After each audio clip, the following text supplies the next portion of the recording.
হাজির আমি, হাজির চৈত্র সংক্রান্তি। এরপর শুরু নতুন মাস, নতুন বছর। যাচ্ছে বছর, মোটেও ভালো কাটেনি। হারিয়েছি প্রিয় অনেক কিছু।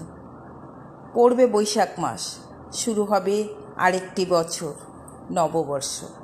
সংক্রান্তি মানে সূর্যের এক রাশি থেকে অন্য রাশিতে গমন।